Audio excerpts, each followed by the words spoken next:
हर अच्छे क्षेत्र में सफलता हासिल करने के लिए आत्मबल जरूरी है। पर आत्मबल का कोई tonic allopathy, homeopathy, Ayurveda, naturopathy किसी में उपलब्ध नहीं है। आत्मबल, विल पावर आप सबके अंदर मौजूद है। उस आत्मबल को हासिल करने के लिए, ग्रहण करने के लिए आप अपने अंदर झांकें, अंदर जाएं। पर इंसान अपने अंदर कैसे जा सकता है? कौन सा तरीका है जिससे आप अंदर जा सकें? क्योंकि वो तो धुन, वो अनहद नाद अंदर है जिससे आत्मबल बढ़ता है। तो पहला स्टेप, आप सत्संग में आए, संत पीर फकीर वहां आपको समझाएंगे, समझें। दूसरा स्टेप, आप मेथड ऑफ मेडिटेशन, गुरु मंत्र, कलमा नाम लें। और तीसरा, आप उस नाम का अभ्यास करें। आत्मबल बढ़ाने के लिए गुरु मंत्र तो मिल गया, अगर उसका जाप आप नहीं करते तो आत्मबल बढ़ेगा कैसे?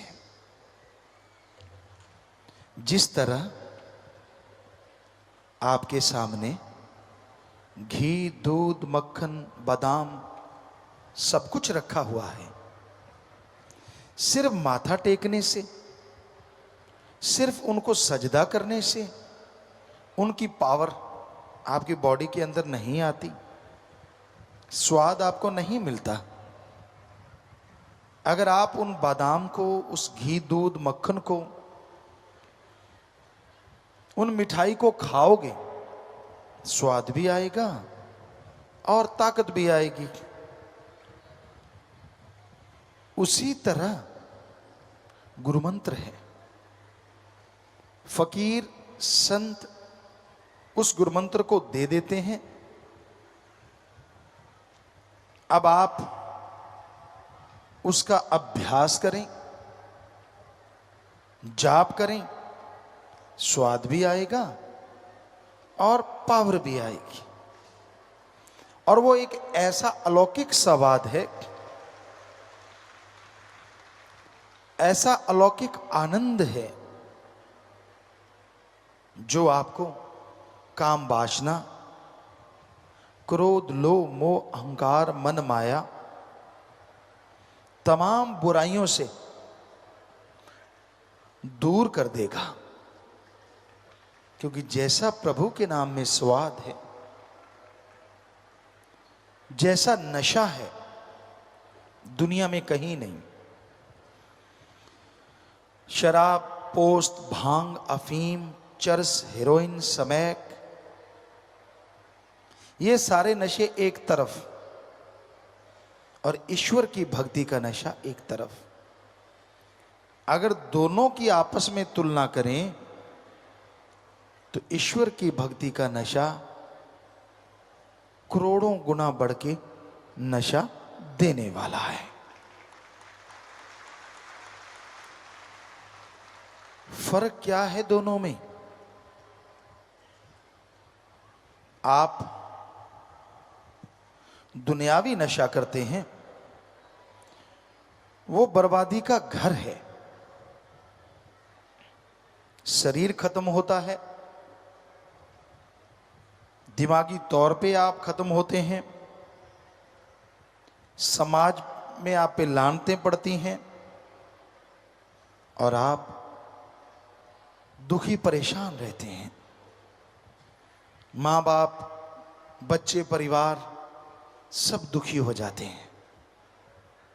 ज्यों ज्यों नशा करते जाएंगे आप दुनियावी, त्यों त्यों अपना खात्मा आप खुद करते जाएंगे। पर ईश्वर के नाम का नशा, राम नाम का नशा, जो आप घर बैठे बिठाए कर सकते हैं, घर गृहस्थ में रहते कर सकते हैं,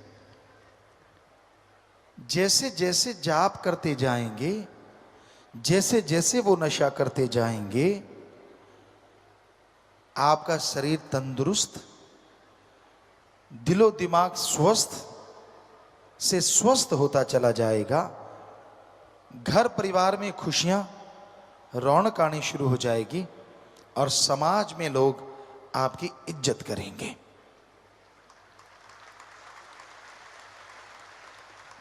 और ईश्वर का नशा लेने के लिए कुछ भी खर्च करने की जरूरत नहीं। ना पैसा चढ़ाओ, ना कपड़ा लत्ता बदलो, ना जमीन जायदाद, ना नोट बोट का चक्कर। आप जुबान से ईश्वर की भक्ति करें और हाथों पैरों से कर्म जोगी बने।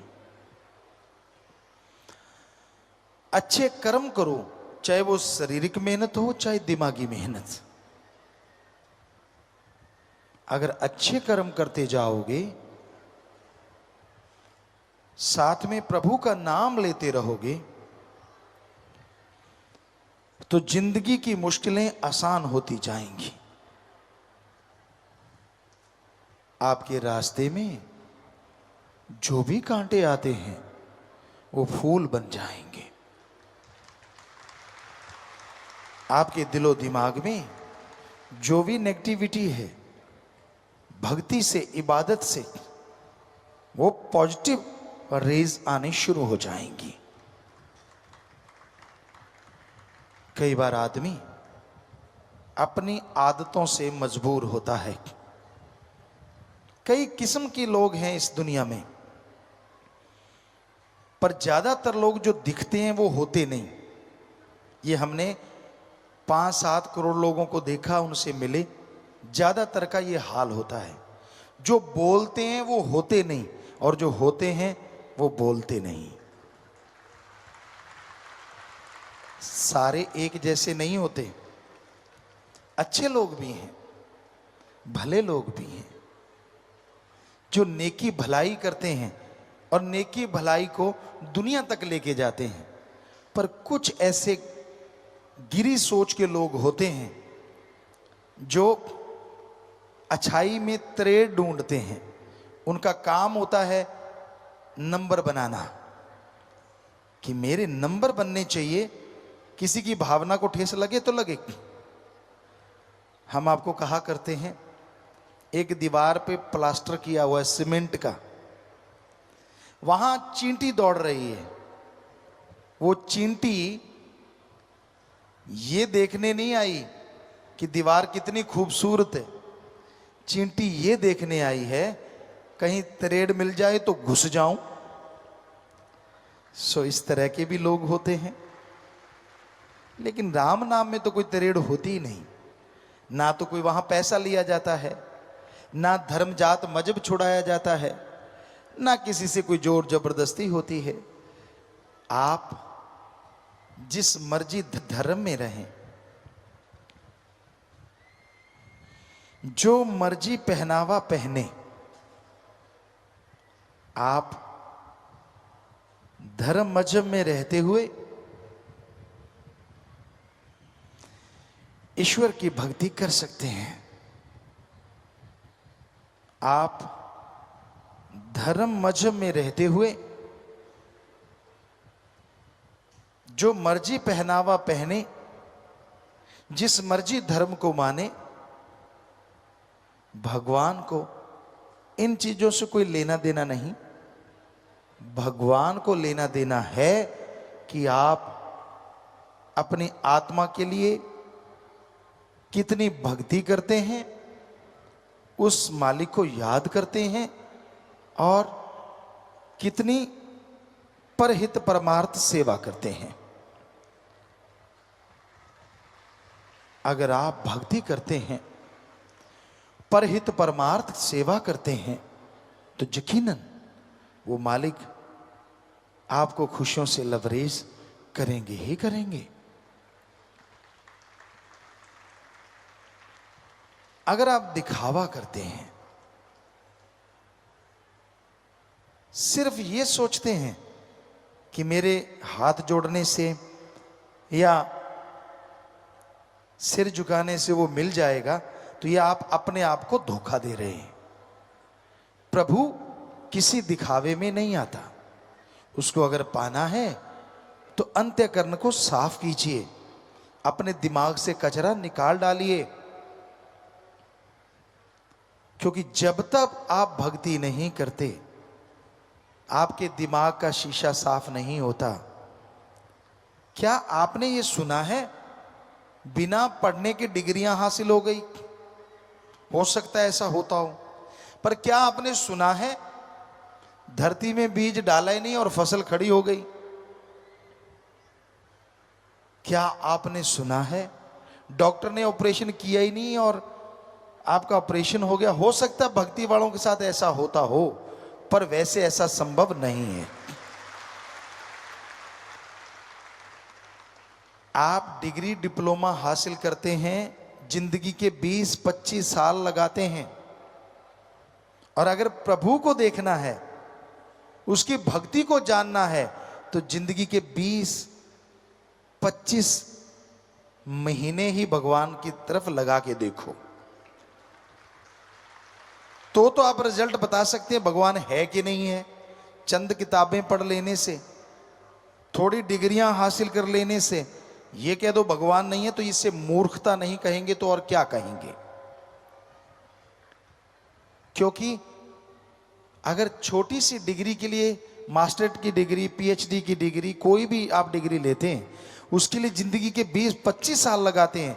भगवान के सर्च के लिए आपने एक दिन नहीं लगाया और बैठे बैठे कह दिया भगवान नहीं होता, तो ये तो आप खुद पढ़े लिखे हैं, क्या कहेंगे लोग आपको? पहले सर्च करो, गुरु मंत्र, मेथड ऑफ मेडिटेशन लो, फिर उसका अभ्यास करो। जैसे टीचर कहता है ऐसे पढ़ो बेटा, ऐसे पढ़ो, आप फॉलो करते हैं तो मेरिट होल्डर हो जाते हैं, चलो जैसे तैसे पास भी होते हैं। उसी तरह आपको गुरु मंत्र लेना होगा, फिर उसका अभ्यास करना होगा, घंटा सुबह शाम। फिर रिजल्ट ना आए तो बताइए। रिजल्ट आता है, 100% आता है, पर भक्ति करने से, इबादत करने से। जब तक इंसान भक्ति नहीं करता, दिखावे से भगवान रीझते नहीं, खुश नहीं होते। इंसान को दिखावे से प्रभावित कर सकता है। अच्छे कपड़े पहन लिए, बोलने का सलीका आ गया, थोड़ा दिखाने का ढंग आ गया, आदमी को प्रभावित कर सकता है। लेकिन भगवान को, अल्लाह वाहिगुरु को आप इन तरीकों से प्रभावित नहीं कर सकते। उसको प्रभावित करने के लिए, ताकि वो आपको दिखने लगे, ताकि वो आपके हर अच्छे कार्य में साथ दे और बुराई से आपको रोक ले, ताकि जिंदगी में बहारें छाई रहें, ताकि कभी गम आने ही ना पाए, ऐसा अगर चाहते हो तो भक्ति तो करनी पड़ेगी। आधा घंटा सुबह, आधा घंटा शाम कम से कम, और महीने में 5-4 दिन परहित परमार्थ, भूखों को खाना खिलाओ, प्यासे की प्यास बुझाओ, बीमारों का इलाज करवाओ। ये है सच्चा दान। कोई गरीब है उसको विद्या दान दो, खून दान दो, मरणोपरांत बॉडी डोनेट, आंखें दान दो। ये है सच्चा दान। अगर कर सको, अगर हिम्मत है आप में, तो ये करके दिखाओ। अपने इर्द गिर्द अपने हाथों से भूखे को खाना खिलाना, या फिर संत पीर फकीर कहीं उस तरह इकट्ठे होके, कोई जैसे साध संगत ने फूड बैंक खोला है, टॉय बैंक खोला है, बुक बैंक, जैसे भी आप कर सकते हैं उसमें हिम्मत कीजिए। यकीन मानिए, मालिक की औलाद की सेवा करोगे तो इनडायरेक्टली वो मालिक की सेवा है, और बदले में वो खुशियां जरूर बख्श देते हैं।